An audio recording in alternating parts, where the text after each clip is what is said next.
Hi, hello, welcome to Jessica's YouTube channel. First year BCom Kannada Nidhi Karthika ಋಷಿಯ ಕತೆ. ಇದ್ರದ್ದು ಸಾರಾಂಶ ತುಂಬ ಲೆಂತಿ ಅಂತ ಏನೂ ಇಲ್ಲ. ಇದು ಕತೆ ಅರ್ಥ ಮಾಡ್ಕೊಂಡ್ರೆ ನೀವು ಎಕ್ಸಾಮ್ ಟೈಮಲ್ಲಿ ಓನಾಗಿ ಬರೆಯೋದಕ್ಕೆ ತುಂಬ ಹೆಲ್ಪ್ಫುಲ್ ಆಗುತ್ತೆ. ನಾನು ಭಾವಿಸ್ಕೊತೀನಿ ನಿಮ್ಗೆ ಈ ವಿಡಿಯೋ ತುಂಬ ಯೂಸ್ಫುಲ್ ಆಗುತ್ತೆ ಅಂತ ಕೂಡ. ನಾನು ಒಂದ್ಸಲ ಫಸ್ಟು ಎಲ್ಲ ಓದ್ತೀನಿ. ಅದಾದಮೇಲೆ ನಿಮಗೆ ಸಮ್ಮರಿನ ನಾನು ಹಾಗೆ ಹೇಳ್ತೀನಿ. ಅದು ಸ್ಟೋರಿ ಥರ ಇರುತ್ತೆ, ನಿಮ್ಗೆ ಈಸಿ ಆಗುತ್ತೆ. ಯಾಕಂದರೆ ಇತ್ತೀಚೆ ಬರೋ ಜನ್ರೇಷನ್ಸ್ಗೆ ಸ್ಟೋರಿ ಹೇಳಿದ್ರೆ ಅರ್ಥ ಈಸಿಯಾಗಿ ಆಗುತ್ತೆ. ಓಕೆನಾ? Let's start the summary. ಜಂಬೂದ್ವೀಪವೆಂಬ ಭರತ ಕ್ಷೇತ್ರದಲ್ಲಿ ಕೃತಿಕಪುರವೆಂಬ ನಗರ. ಆ ನಗರದಲ್ಲಿ ಅಗ್ನಿರಾಜನೆಂಬ ಅರಸ, ಅವನ ಹೆಂಡತಿ ವೀರಮತಿ. ಇವರಿಗೆ ಆರು ಜನ ಹೆಣ್ಣು ಮಕ್ಕಳು. ಅವರೆಂದರೆ ಬಂಧುಮತಿ, ಶಿವಸೇನೆ, ಶ್ರೀಮತಿ, ಸ್ವಯಂಪ್ರಭೆ, ಲಕ್ಷ್ಮೀಮತಿ, ಕೃತಿಕೆ. ಇವರೆಲ್ಲ ಲೋಕದಲ್ಲಿ ಎಲ್ಲ ಸುಖ ಭೋಗಗಳನ್ನು ಅನುಭವಿಸುತ್ತಾ ಸುಖವಾಗಿ ಕಾಲ ಕಳೆಯುತ್ತಿದ್ದರು.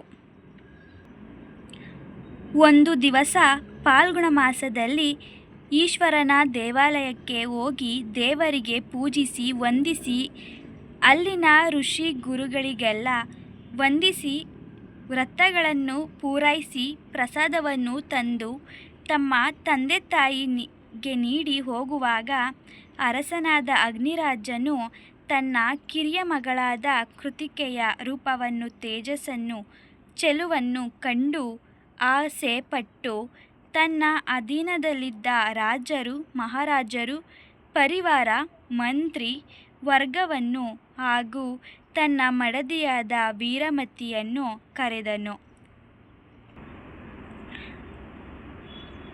ಅಗ್ನಿರಾಜನು ಅವರೆಲ್ಲರೊಂದಿಗೆ ಆಳುವ ಮಂಡಲದಲ್ಲಿರುವಂತಹ ವಸ್ತುಗಳೆಲ್ಲ ಯಾರಿಗೆ ಸೇರಬೇಕು ಎಂದು ಪ್ರಶ್ನಿಸಿದಾಗ ರಾಜರೆಲ್ಲರೂ ಆಶ್ಚರ್ಯಗೊಂಡರು. ಆಗ ರಾಜನು ನಾಡಿನಲ್ಲಿರುವ ಆನೆಯು, ಕುದುರೆಯು, ಮುತ್ತು, ಮಾಣಿಕ್ಯ, ಸ್ತ್ರೀರತ್ನಗಳೆಲ್ಲವೂ ಪೃಥ್ವಿಯನ್ನು ಆಳುವವನಿಗೆ ಸೇರಬೇಕೆಂದರು. ಋಷಿಗಳು ಬೆರಗಾಗಿ ಯಾವ ವಸ್ತುವಿನ ಬಗ್ಗೆ ಎಂದು ಹೇಳಿದರೆ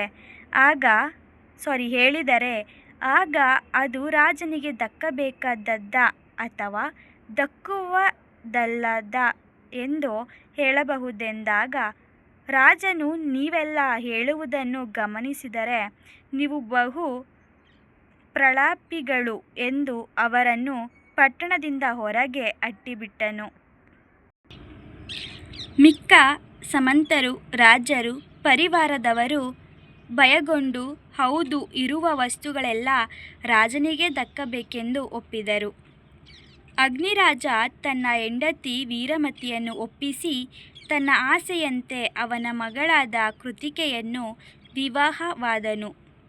ಕೆಲವು ದಿನಗಳ ನಂತರ ಕೃತಿಕೆಯು ಗರ್ಭಧರಿಸಿ 9 ತಿಂಗಳಾದ ಅಗ್ನಿರಾಜನಲ್ಲಿ ತಾನು ಜಲಕ್ರೀಡೆಯಾಡಲು ಆಸೆಯಾಗಿದೆ ಎಂದು ರಾಜನ ಅನುಮತಿ ಪಡೆದು ಸರವಣ ಎಂಬ ಉದ್ಯಾನವನದಲ್ಲಿರುವ ಸರವಣ ಎಂಬ ಬಾವಿಯಲ್ಲಿ ಜಲಕ್ರೀಡೆಯಾಡಿ ಒಂದು ಗಂಡು ಮಗುವಿಗೆ ಜನ್ಮ ನೀಡಿ ಅವನಿಗೆ ಕಾರ್ತಿಕನೆಂದು ಹೆಸರಿಟ್ಟರು.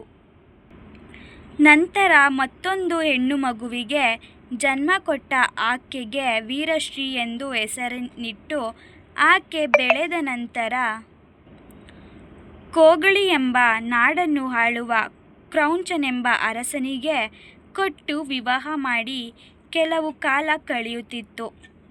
ಈ ಕಡೆ ಕಾರ್ತಿಕನು ಬೆಳೆದು 16 ವರ್ಷದ ಪ್ರಾಯವುಳ್ಳವನಾಗಿ ಒಂದು ದಿವಸ ತನ್ನ ಜೊತೆಗಾರರೊಂದಿಗೆ ತನ್ನ ಸಮಾನ ವಯಸ್ಕರೊಂದಿಗೆ ವನಕ್ರೀಡೆಯಾಡಲು ಉದ್ಯಾನವನಕ್ಕೆ ಹೋದನು.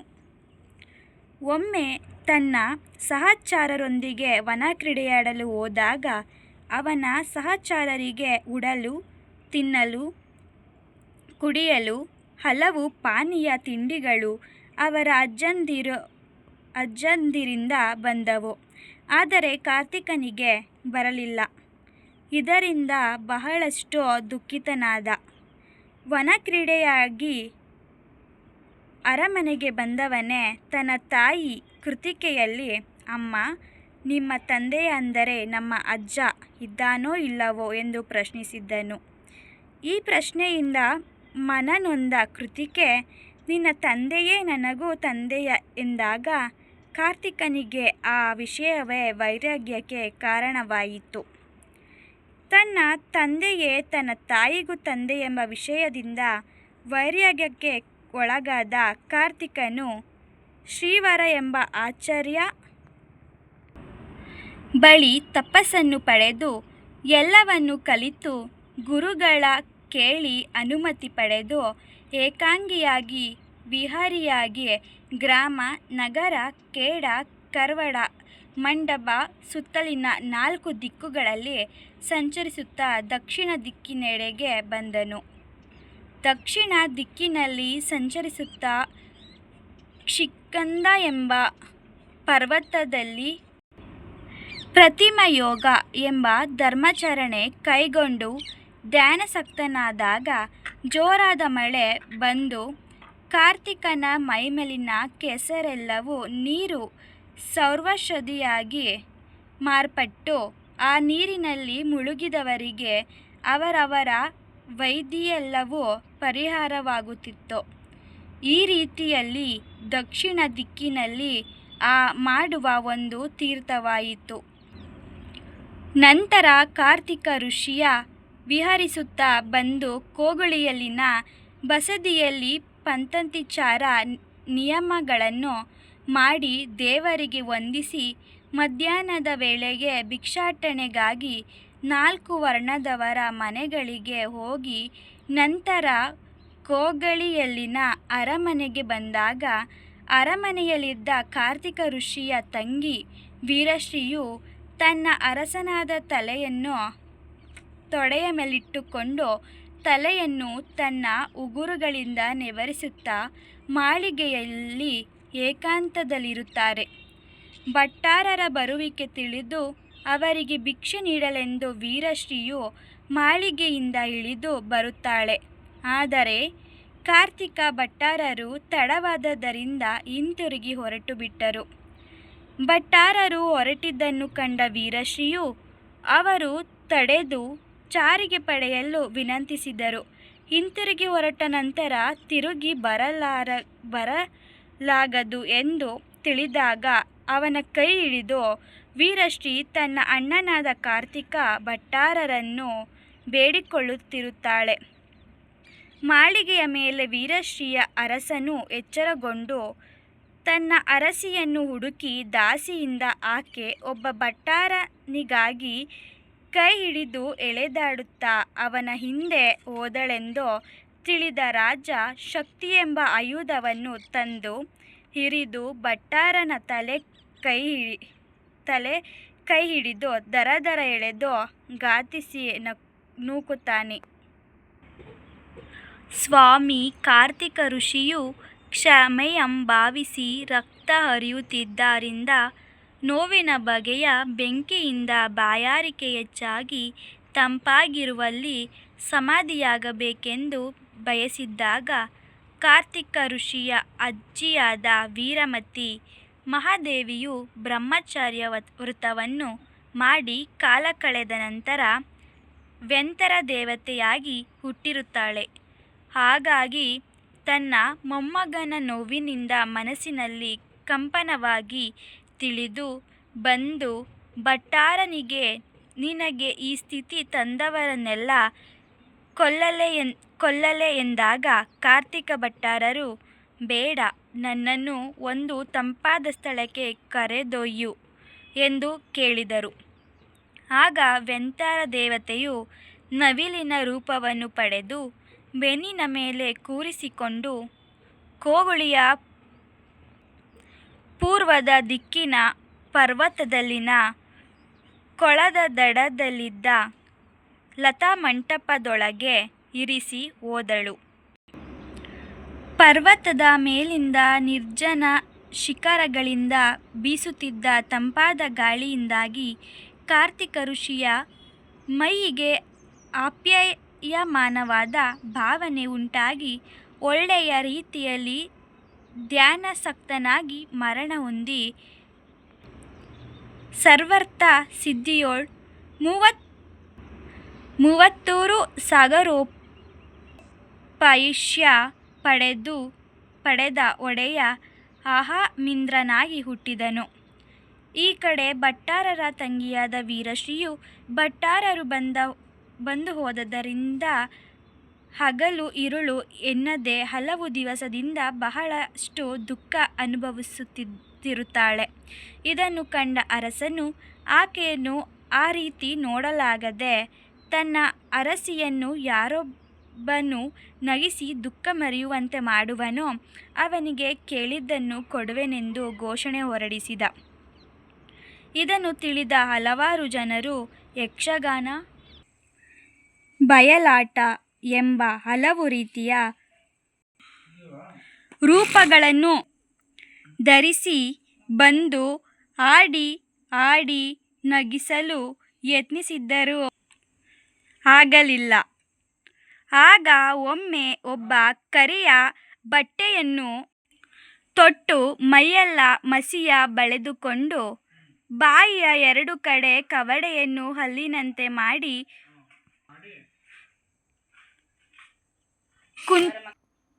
ಕುಂಚವನ್ನು ಹಿಡಿದು ಬಂದನು.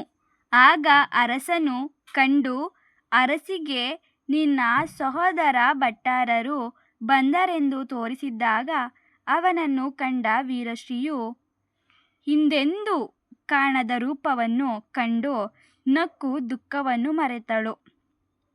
ಇದರಿಂದ ಕಾರಣನಾದವನಿಗೆ ರಾಜನು ಹಿರಿದಾದ ಸಂಪತ್ತನ್ನು ನೀಡಿದನು. ಹಾಗೂ ಸ್ವಾಮಿ ಕಾರ್ತಿಕ ಋಷಿಯು ಮರಣ ಹೊಂದಿರುವುದನ್ನು ತಿಳಿದ ವೀರಶ್ರೀಯು ಭಟ್ಟಾರರ ಒಂದು ಬಸದಿಯನ್ನು ನಿರ್ಮಿಸಿದಳು. ಅದು ಸ್ವಾಮಿ ಎಂಬ ತೀರ್ಥವಾಯಿತು. ಆದರೆ ಈ ಕಡೆ ಕೃತಿಕೆಯನ್ನು, ಅಂದರೆ ತನ್ನ ಮಗಳನ್ನೇ ಮದುವೆಯಾದ ಅಗ್ನಿರಾಜನ ಪಟ್ಟಣದಲ್ಲಿ ಯಥಾ ರಾಜ ತಥಾ ಪ್ರಜಾ ಎಂಬಂತೆ ಜನರು ಧರ್ಮಗಳ ತೊರೆದು ಬಾಳುವಂತಾದರು. ಕಾರ್ತಿಕ ಋಷಿಯ ತನ್ನ ಮನದಲ್ಲಿ ಹುಣ್ಣು, ವ್ಯಾಧಿ, ಹಸಿವು, ನೀರಡಿಕೆ, ಶೀತ, ಉಷ್ಣಗಳೆಲ್ಲವನ್ನೇ ಸೈರಿಸಿ ಸ್ವರ್ಗ, ಪವರ್ಗ ಸುಖಗಳನ್ನು ಪಡೆದನು. ಇದೇ ಕಾರ್ತಿಕ ಋಷಿಯ ಕತೆ ಸಾರಾಂಶ. ಈಗ ನಾನು ಕತೆ ರೀತಿಯಲ್ಲಿ ಸುಮ್ಮನೆ ಹಾಗೆ ಹೇಳ್ತೀನಿ, ನಿಮ್ಗೆ ಅರ್ಥ ಆಗುತ್ತೆ, ನೋಡ್ಕೊಳ್ಳಿ. ಜಂಬೂದ್ವೀಪ ಎಂಬ ಭರತಕ್ಷೇತ್ರ ಇರುತ್ತೆ. ಅಲ್ಲಿ ಕೃತಿಕಪುರ ಎಂಬ ನಗರ ಇರುತ್ತೆ. ಅಲ್ಲಿ ಅಗ್ನಿರಾಜ ಮತ್ತು ಅವನ ಹೆಂಡತಿ ವೀರಮತಿ ಇಬ್ಬರು ಆಳ್ತಿರ್ತಾರೆ. ಏನು ರಾಜ್ಯಭಾರನ.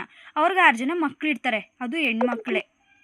ಅವರು ಯಾರ್ಯಾರೆಂದರೆ ಬಂಧುಮತಿ, ಶಿವಸೇನೆ, ಶ್ರೀಮತಿ, ಸ್ವಯಂಪ್ರಭೆ, ಲಕ್ಷ್ಮೀಮತಿ, ಕೃತಿಕೆ. ಇವರೆಲ್ಲರೂ ಎಲ್ಲ ಲೋಕದಲ್ಲಿ ಸಿಕ್ಕುವಂಥ ಸುಖ ಭೋಗಗಳನ್ನು ಅನುಭವಿಸ್ತಿರ್ತಾರೆ. ಅವತ್ತೊಂದಿನ ಪಾಲ್ಗುಣ ಮಾಸ ಇರುತ್ತೆ. ಈಶ್ವರನ ದೇವಾಲಯಕ್ಕೆ ಹೋಗಿರ್ತಾರೆ. ಅಲ್ಲಿ ಪೂಜಿಸಿ ಬರುವಾಗ ಎಲ್ಲರಿಗೂ ನಮಸ್ಕರಿಸ್ಕೊಂಡು ಬರ್ತಿರ್ತಾರೆ. ತಂದೆ ತಾಯಿಗೆ ನೀಡಿದ ಪ್ರಸಾದವನ್ನು ಕೊಟ್ಟು ಬರ್ತಿರ್ತಾರೆ. ಆಗ ಅಗ್ನಿರಾಜನಿಗೆ ತನ್ನ ಕಿರಿಯ ಮಗಳಾದ, ಅಂದರೆ ಚಿಕ್ಕೋಳಿದಳಲ್ಲ ಕೃತಿಕೆ ಅಂತ, ಅವಳಂದರೆ ತುಂಬ ಇಷ್ಟ ಆಗಿಬಿಡುತ್ತೆ. ಅವಳ ತೇಜಸ್ಸು, ಚೆಲುವು ಎಲ್ಲ. ಹಾಗಾಗಿ ಅವನು ನಿರ್ಧಾರ ಮಾಡ್ಕೊತಾನೆ ಅವಳನ್ನ ಮದುವೆ ಆಗಬೇಕು ಅಂತ, ಮಗಳನ್ನು ಮದುವೆ ಆಗಬೇಕು ಅಂತ ತುಂಬ ಆಸೆ ಇರುತ್ತೆ. ಇವನು ಹಾಗಾಗಿ ರಾಜ ಆಗಿರ್ತಾನಲ್ಲ, ರಾಜರು, ಮಹಾರಾಜರು, ಪರಿವಾರ ಮಂತ್ರಿ ಮತ್ತು ಅವನ ಹೆಂಡತಿ ವೀರಮತಿನೆಲ್ಲ ಕರೆದು ಸಭೆ ಮಾಡ್ತಾನೆ. ಆಗ ಒಂದು ಡೈರೆಕ್ಟಾಗಿ ಕೇಳಿದ್ರೆ ಅವ್ರಿಗೆ ಡೌಟ್ ಬಂದುಬಿಡುತ್ತೆ, ಇಲ್ಲಿ ಬೇಡ ಅಂತ ಹೇಳ್ಬಿಡ್ತಾರೆ ಅಂತ ಇವನು ಇಂಡೈರೆಕ್ಟಾಗಿ ಇನ್ನೊಂದು ಪ್ರಶ್ನೆ ಕೇಳ್ತಾನೆ. ಈಗ ಒಂದು ಆಡಳಿತ ಆಳ್ತಿದ್ದಾನೆ ಅಂದರೆ ಅಲ್ಲಿರುವಂಥ ವಸ್ತುಗಳು ಯಾರಿಗೆ ಸೇರಬೇಕು ಅಂತ ಒಂದು ಪ್ರಶ್ನೆ ಕೇಳ್ತಾನೆ. ಅಂದರೆ ಮುತ್ತು ಮಾಣಿಕ್ಯ ಎಲ್ಲ ಯಾರಿಗೆ ಸೇರಬೇಕು ಅಂತ. ಯಾರು ಆಳ್ತಿರ್ತಾರೆ ಅವನಿಗೆ ಸೇರಬೇಕು ಅಂತ ಎಲ್ಲರೂ ಹೇಳ್ತಾರೆ. ಆಗ ಋಷಿಗಳು ಕೇಳ್ತಾರೆ, ನೀವು ಯಾವ ವಸ್ತುವಿನ ಬಗ್ಗೆ ಹೇಳ್ತಿದ್ದೀರಂತ ಅರ್ಥ ಆಗ್ತಿಲ್ಲ, ಯಾವುದು ಅಂತ ನೀವು ಕ್ಲಿಯರಾಗಿ ಹೇಳಿದ್ರೆ ಅದು ನಿಮಗೆ ಸಿಗಬೇಕೋ ಇಲ್ವೋ ಅಂತ ನಾವು ಹೇಳ್ತೀವಿ ಅಂತ ಹೇಳ್ತಾರೆ. ಆಗ ರಾಜನಿಗೆ ಇವರು ಇಲ್ಲಿದ್ದರೆ ನನ್ನನ್ನು ಅವಳಿಗೆ ಮದುವೆ ಮಾಡೋದಕ್ಕೆ ಬಿಡಲ್ಲ ಅಂತ ಅಂದ್ಕೊಂಡು ಅವ್ರನ್ನ ಊರಿಂದ ಅಟ್ಬಿಟ್ಬಿಡ್ತಾನೆ. ಹಟ್ಬಿಟ್ಟಾದ್ಮೇಲೆ ಮಿಕ್ಕ ರಾಜರು, ಮಹಾರಾಜರು, ಮಂತ್ರಿ ಎಲ್ಲ ಇರ್ತಾರಲ್ಲ, ನಮ್ಮನ್ನು ಆ ಥರ ಕಳಿಸ್ಬಿಡ್ತಾರೆ ಅಂತ ಏನು ಮಾಡ್ತಾರೆ, ರಾಜ ಏನಂದರೂ ಒಪ್ಕೊತಾರೆ. ಆಗ ಹೇಳ್ತಾನೆ, ನನ್ನ ಮಗಳಾದ ಕೃತಿಕೆಯನ್ನು ವಿವಾಹವಾಗೋಕ್ಕೆ ನನಗಿಷ್ಟ ಇದೆ ಅಂತ ಹೇಳ್ತಾನೆ. ಆಗ ಅವನ ಹೆಂಡತಿ ವೀರಮತಿ ಬ್ರಹ್ಮಚರ್ಯ ಆಗೋಕ್ಕೆ ಆಗ್ತಾಳೆ. ಆಗ ಮದುವೆನೂ ಕೂಡ ಆಗ್ತಾನೆ. ಮದುವೆ ಆದಮೇಲೆ ಅವಳಿಗೆ 9 ತಿಂಗಳಾಗಿರುತ್ತೆ. ಜಲಕ್ರೀಡೆ ಆಡೋಕ್ಕೆ ಹೋಗ್ತಾಳೆ. ಆಗ ಅವಳಿಗೆ ಒಂದು ಗಂಡು ಮಗು ಹುಟ್ಟುತ್ತೆ. ಅವನೇ ಕಾರ್ತಿಕ. ಮತ್ತು ಇನ್ನೊಂದು ಅವನಾದ ನಂತರ ಒಂದು ಹೆಣ್ಮಗು ಹುಟ್ಟುತ್ತೆ, ವೀರಶ್ರೀ ಅಂತ. ಅವಳು ದೊಡ್ಡವಳಾಗ್ತಾಳೆ. ಕೋವಳಿ ನಾಡನ್ನು ಆಳ್ತಿರ್ತಾನೆ ಕ್ರೌಂಚನೆಂಬ ಅರಸನಿಗೆ ಕೊಟ್ಟು ಮದುವೆ ಮಾಡ್ತಾರೆ. ಈ ಕಡೆ 16 ವರ್ಷ ಆಗುತ್ತೆ ಕಾರ್ತಿಕನಿಗೆ. ಅವನು ವನಕ್ರೀಡೆ ಆಡ್ತಿರ್ತಾನೆ ಅವ್ರ ಫ್ರೆಂಡ್ಸ್ ಜೊತೆಗೆ. ಆಗ ಅವ್ರ ಫ್ರೆಂಡ್ಸಿನ ಅಜ್ಜ ಅಜ್ಜಿಯಂದಿರು ಅವ್ರಿಗೆ ತಿನ್ನಲು ಉಡಲು ಎಲ್ಲ ತರ್ತಿರ್ತಾರೆ. ಆದರೆ ಇವನಿಗೆ ಯಾರೂ ತರ್ತಿರಲ್ಲ. ಅದನ್ನ ನೋಡಿ ತುಂಬ ದುಃಖ ಆಗ್ತಾನೆ. ಅದನ್ನು ವನಕ್ರೀಡೆ ಮುಗಿಸ್ಕೊಂಡು ಮನೆಗೆ ಹೋದಾಗ ಅವ್ರ ಅಮ್ಮನ ಹತ್ರ ಹೋಗಿ ಕೇಳ್ತಾನೆ, ನಿಮ್ಮ ತಂದೆ ಅಂದರೆ ನಮ್ಮ ಅಜ್ಜ ಇದ್ದಾನೋ ಇಲ್ಲವಾ ಅಂತ ಪ್ರಶ್ನೆ ಕೇಳ್ತಾನೆ. ಆಗ ಕೃತಿಕೆ ತುಂಬ ದುಃಖ ಪಡ್ತಾಳೆ. ನಿನಗೆ ತಂದೆಯೇ ನನಗೂ ತಂದೆ ಅಂತ ಕಾರ್ತಿಕ್ನ ಹತ್ರ ಹೇಳಿದಾಗ ಅದು ವೈರಾಗ್ಯಕ್ಕೆ ಕಾರಣವಾಗುತ್ತೆ. ಆಗ ಇವನು ಅದನ್ನು ಮನಸ್ಸಲ್ಲಿ ತುಂಬ ಇಟ್ಕೊಂಡು ದುಃಖ ಪಡ್ತಿರ್ತಾನೆ. ಆಗ ಶ್ರೀವರ ಎಂಬ ಆಚಾರ್ಯ ಅವರ ಬಳಿಗೆ ಹೋಗಿ ತಪಸ್ಸನ್ನು ಮಾಡೋದಕ್ಕೆ ಪ್ರಯತ್ನ ಮಾಡ್ತಾನೆ. ಅವನು ಗ್ರಾಮ ಕೇಡ ನಗರ ಅಲ್ಲಿ ಇಲ್ಲಿ ಸುತ್ತಾಡ್ಕೊಂಡು ಬರ್ತಿರ್ತಾನೆ. ನಿಷ್ಕಂದ ಎಂಬ ಪರ್ವತದಲ್ಲಿ ಪ್ರತಿಮಾ ಯೋಗ ಅಂದರೆ ತಪಸ್ಸು ಮಾಡ್ತಿರ್ತಾನಲ್ಲ, ಆಗ ಜೋರಾಗಿ ಮಳೆ ಬಂದು ಅವನ ಮೈ ಮೇಲಿದ್ದ ಕೆಸರೆಲ್ಲ ಹೋಗುತ್ತೆ. ಆ ಕೆಸರು ಒಂದು ಸಮುದ್ರ ಅಥವಾ ಅದು ಎಲ್ಲ ಬಂದು ಒಂದು ಕಡೆ ಸೇರಿದಾಗ ಅದರಲ್ಲಿ ಯಾರು ಆ ನೀರಲ್ಲಿ ಮುಳುಗ್ತಾರೋ ಅವ್ರಿಗೆ ಯಾವುದೇ ರೀತಿ ರೋಗಗಳು ವೈದ್ಯ ಎಲ್ಲವೂ ಪರಿಹಾರವಾಗ್ತಿರುತ್ತೆ. ಅದು ತೀರ್ಥವಾಗಿ ಕೂಡ ಮಾರ್ಪಡುತ್ತೆ. ಹೀಗೆ 4 ವರ್ಣದವರು ಮನೆಗಳಿಗೆ ಹೋಗಿ ಭಿಕ್ಷಾಟನೆ ಮಾಡ್ಕೊಂಡು ಬರ್ತಿರ್ತಾರೆ. ಹಾಗೆ ಕೋವಳಿಯಲ್ಲಿರುವಂಥ ಅರಮನೆ ಬರ್ತಾರೆ. ಅಲ್ಲಿ ಯಾರಿದ್ದಾರೆ ಅಂದರೆ ವೀರಶ್ರೀ, ಯಾರು ಕಾರ್ತಿಕನ ತಂಗಿ ವೀರಶ್ರೀ ಇರ್ತಾಳೆ. ಅಲ್ಲಿಗೆ ಹೋಗ್ತಾನೆ. ಅಲ್ಲಿ ಅವಳು ಮಾಳಿಗೆಯಲ್ಲಿ ತನ್ನ ಗಂಡನ ತೊಡೆವೆ ಮಲಗಿಸ್ಕೊಂಡು ತಲೆ ನೆವರಿಸುತ್ತಿರ್ತಾಳೆ. ಆಗ ಏಕಾಂತದಲ್ಲಿರ್ತಾರೆ. ಆಗ ಭಿಕ್ಷೆಗೆ ಬರ್ತಾರೆ ಇವ್ರು ಭಿಕ್ಷಾಟನೆಗೆ. ಆಗ ಮಾಳಿಗೆಯಿಂದ ಇಳಿದು ಓಡೋಗ್ತಾಳೆ ವೀರಶ್ರೀ. ಇದು ನಮ್ಮ ಅಣ್ಣ ಅಲ್ವಾ ಅಂತ ತಿಳ್ಕೊಂಡು ಓಡೋಗ್ತಾಳೆ. ಆಗ ಅವರು ಹಿಂತಿರುಗಿ ಹೋಗ್ತಿರ್ತಾರೆ. ಆಗ ಕರೀತಾರೆ, ಅವ್ರು ಬರಲ್ಲ. ಹಿಂತಿರುಗಿದ್ಮೇಲೆ ನಾವು ವಾಪಸ್ ಬರಲ್ಲ ಅಂತ ಹೇಳ್ತಾರೆ. ಆಗ ಅವಳು ಕಾಲು ಕೈಯೆಲ್ಲ ಹಿಡ್ಕೊಂಡು ಈಸ್ಕೊಳ್ಳಿ ಅಂತ ಹೇಳ್ತಿರ್ತಾಳೆ. ಇದನ್ನು ಯಾರು ಅವ್ರ ಗಂಡ ಕ್ರೌಂಚ ಎಂಬ ಅರಸ ಇರ್ತಾನಲ್ಲ, ಅವ್ನು ನೋಡ್ಬಿಟ್ಟು ಯಾಕೆ ಇವಳು ಹೀಗೆ ಮಾಡ್ತಾಳೆ ಅಂತ ಹೇಳ್ಬಿಟ್ಟು ಶಕ್ತಿ ಎಂಬ ಆಯುಧವನ್ನು ಕಾರ್ತಿಕನ ತಲೆಗೆ ಹಾಕ್ತಾರೆ. ಆಗ ಅವನಿಗೆ ತುಂಬ ರಕ್ತ ಬರ್ತಿರುತ್ತೆ. ಆಗ ಇವಳು ವೀರಶ್ರೀಯ ತಲೆ ಕೂದಲನ್ನು ಹಿಡ್ಕೊಂಡು ದರ ದರ ಅಂತ ಹೇಳ್ಕೊಂಡು ಹೋಗ್ತಾನೆ. ಅವನಿಗೆ ರಕ್ತ ಹರಿತಿರುತ್ತೆ. ಆಗ ನೋವಲ್ಲಿ ತುಂಬ ನರಳಾಡ್ತಿರ್ತಾನೆ. ಅವನಿಗೆ ತಂಪಾಗಿರೋ ಜಾಗದಲ್ಲಿ ಸಮಾಧಿ ಆಗಬೇಕು ಅಂತ ಬಯಸ್ತಾನೆ. ಆಗ ಅವ್ರ ಅಜ್ಜಿ ಇದ್ರಲ್ಲ ವೀರಮತಿ, ಅವರು ವೆಂತ್ಯಾರ ದೇವತೆಯಾಗಿರ್ತಾರಲ್ಲ, ಅವ್ರು ನನ್ನ ಮೊಮ್ಮಗು ಹಿಂಗಾಯಿತು ಅಂತ ತುಂಬ ನೋವಲ್ಲಿ ಬರ್ತಾರೆ. ಆಗ ಅವನ್ನ ಬೇರೆ ಸ್ಥಳಕ್ಕೆ ಕರೆದೊಯ್ಬೇಕಲ್ಲ, ಹಾಗಾಗಿ ಇವರು ನವಿಲಿನ ರೂಪವನ್ನು ಪಡ್ಕೊಂಡು ಅವನ್ನ ಅಲ್ಲಿಂದ ಕೋಗುಳಿಯ ದಿಕ್ಕಿನ ಪರ್ವತದಲ್ಲಿನ ಲತಾ ಮಂಟಪದೊಳಗೆ ಇರಿಸ್ತಾರೆ. ಅವನ್ನ ಅಲ್ಲಿ ಇರಿಸ್ತಾರೆ. ಆಗ ಈ ಕಡೆ ಅವನ್ನ ಇರಿಸ್ಬಿಡ್ತಾರೆ. ಆಮೇಲೆ ಈ ಕಡೆ ತಂಗಿ ವೀರಶ್ರೀಯು ತುಂಬ ದುಃಖದಿಂದ ಹಲವು ದಿವಸಗಳಿಂದ ನಗ್ತಿರಲ್ಲ. ಹಾಗಾಗಿ ಆಗ ರಾಜನಿಗೆ ಗೊತ್ತಾಗುತ್ತೆ ಅದು ಅವ್ರ ಹೆಂಡತಿ ಅಣ್ಣ ಅಂತ. ಅದಾದಮೇಲೆ ಯಾರು ನಗಿಸ್ತಾರೆ ತನ್ನ ಹೆಂಡತಿನ ಅಂದರೆ ವೀರಶ್ರೀನ, ಅವರಿಗೆ ಅವನು ಏನು ಕೇಳ್ತಾರೋ ಅದನ್ನು ಕೊಡ್ತೀವಿ ಅಂತ ಹೇಳ್ತಾರೆ. ಆಗ ಪ್ರತಿಯೊಬ್ಬರು ಯಕ್ಷಗಾನ, ಬಯಲಾಟ, ವಿವಿಧ ರೀತಿಯ ಆಟನ ಆಡ್ತಿರ್ತಾರೆ. ಅದರಲ್ಲೊಬ್ಬ ಕರಿಯ ಬಟ್ಟೆಯನ್ನು ಹಾಕ್ಕೊಂಬರ್ತಾನೆ.